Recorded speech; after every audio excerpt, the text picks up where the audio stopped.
Bom dia, sexto ano. Vamos estudar um pouco de filosofia? Lápis aí na mão, caneta na mão.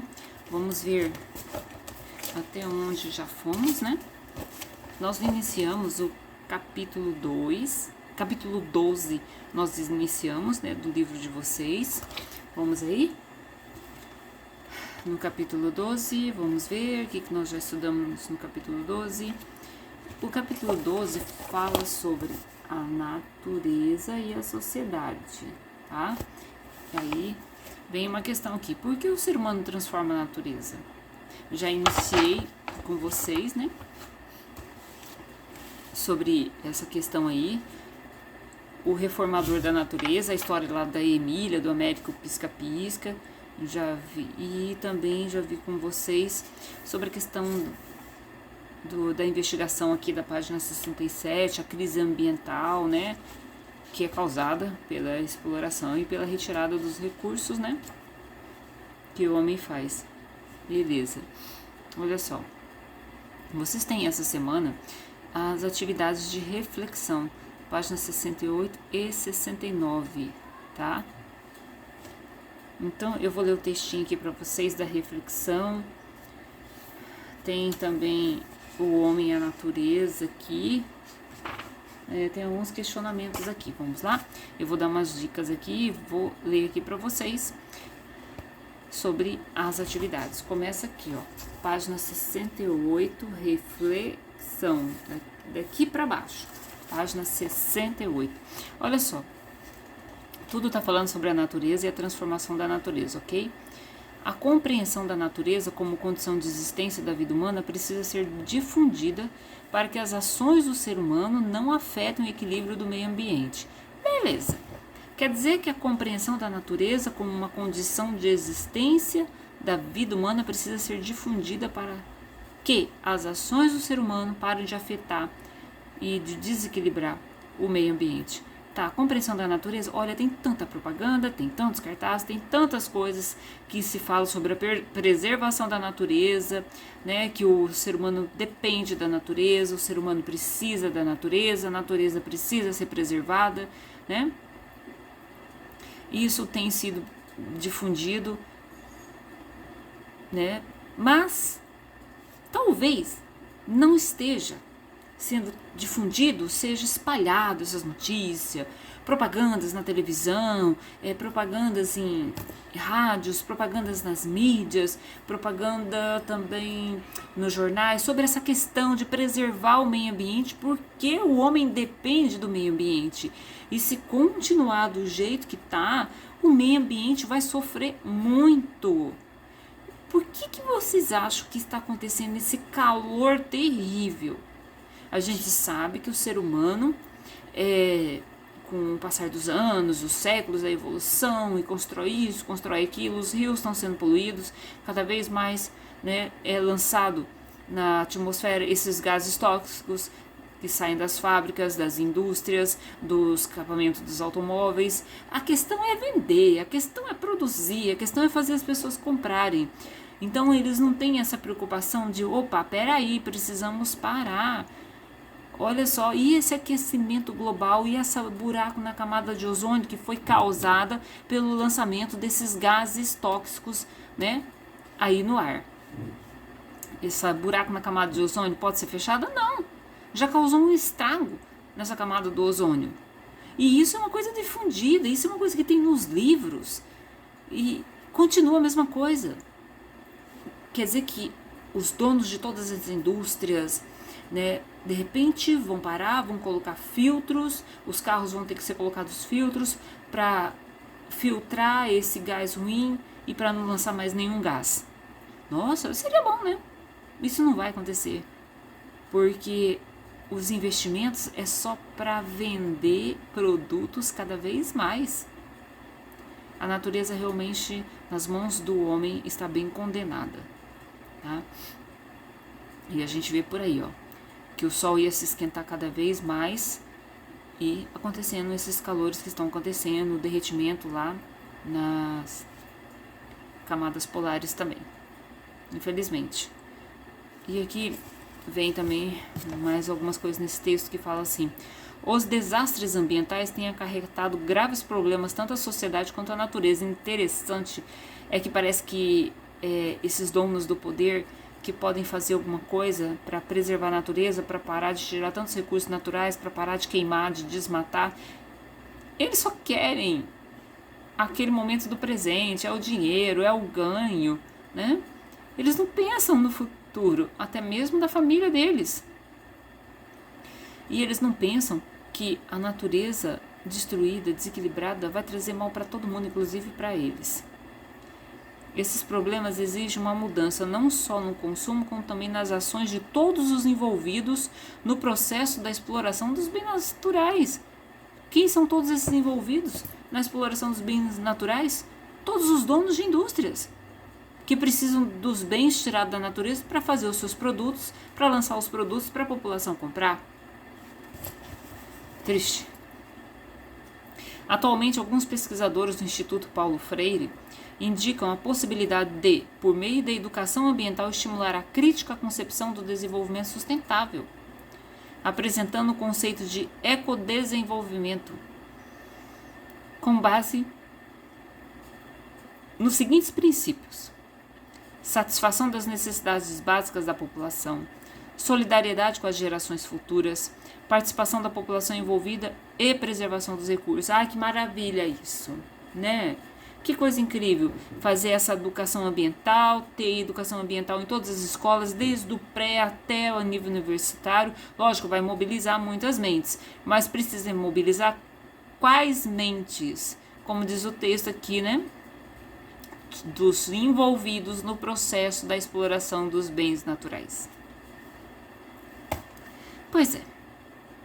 Certamente a educação ambiental não resolve o problema da destruição do meio ambiente, foi o que eu falei, mas é uma ação importante em busca de uma nova forma de relação homem-natureza.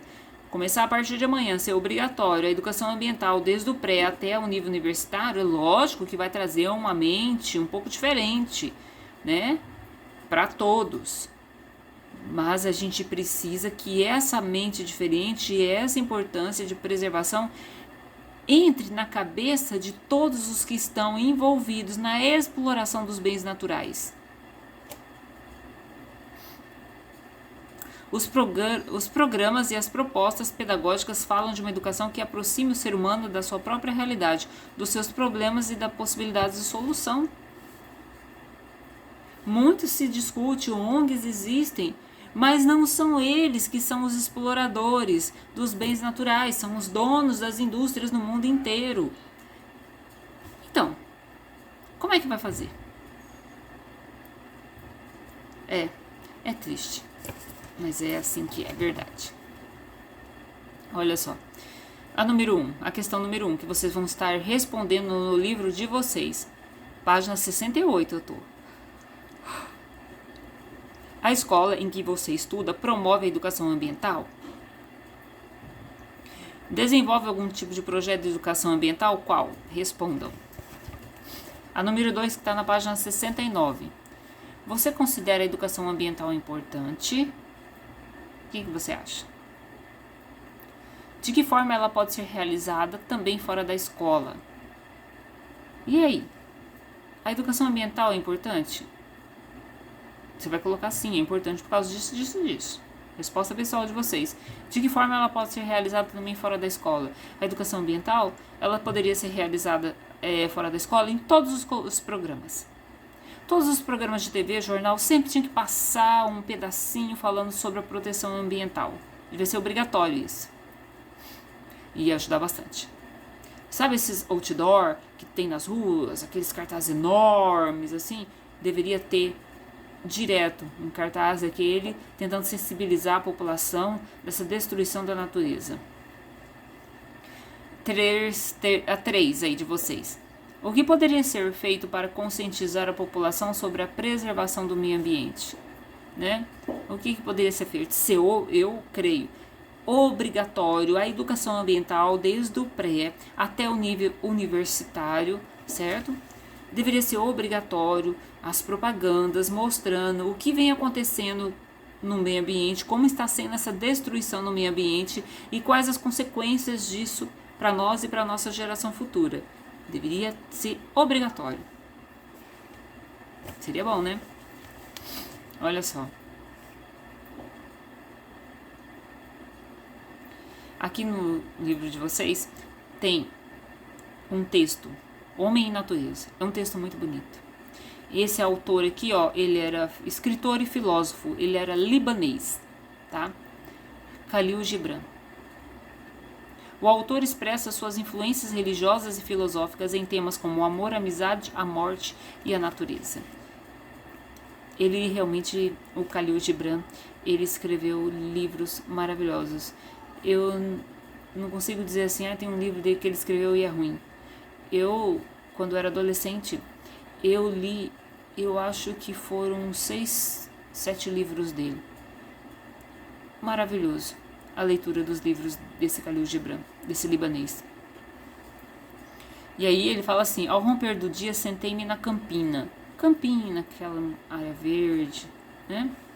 Travando conversa com a natureza. Enquanto o homem ainda descansava sossegadamente nas dobras da sonolência, deitei-me na relva verde, na grama, né? E comecei a meditar sobre essas perguntas: será a beleza a verdade? Será a verdade a beleza? E em meus pensamentos vi-me levado para longe da humanidade.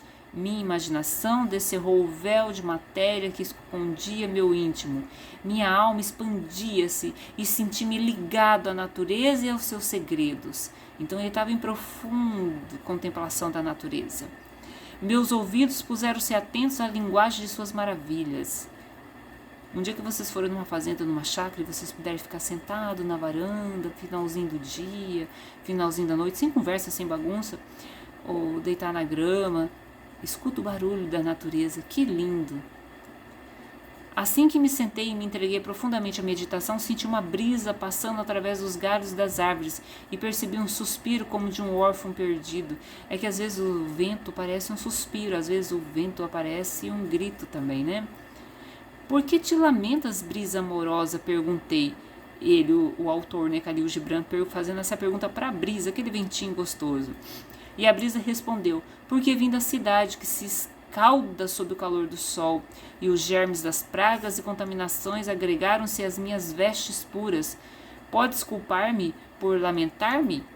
Porque vocês sabem que o vento traz muita sujeira, que vem de algum lugar. O vento também traz o quê? Os micróbios mesmo, tudo resultado das ações do ser humano. Mirei depois as faces de lágrimas coloridas das flores e ouvi o seu terno lamento e indaguei: por que chorais, minhas flores maravilhosas? Uma delas ergueu a cabeça graciosa e murmurou: choramos porque o homem virá e nos arrancará, e nos porá à venda nos mercados da cidade. E outra flor acrescentou: à noite, quando estivermos murchas, ele nos atirará no monte de lixo. Choramos porque a mão cruel do homem nos arranca das nossas moradas nativas. Ouvi também um riacho lamentando-se como uma viúva que chorasse o filho morto, e o interroguei: por que choras, meu límpido riacho?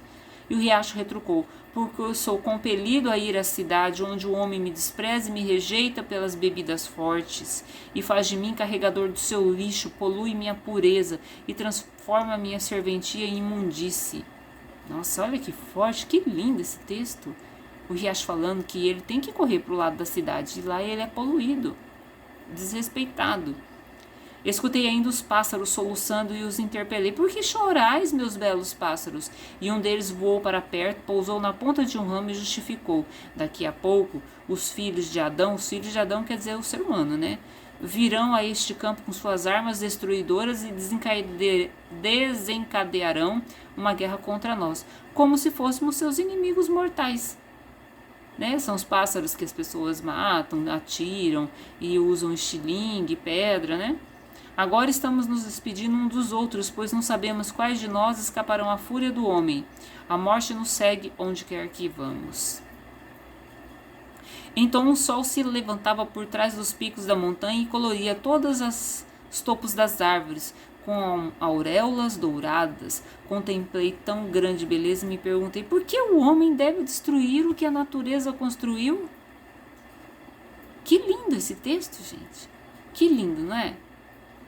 Sobre o Khalil Gibran. Muito bonito isso aqui. Dá uma lida nesses textos aí.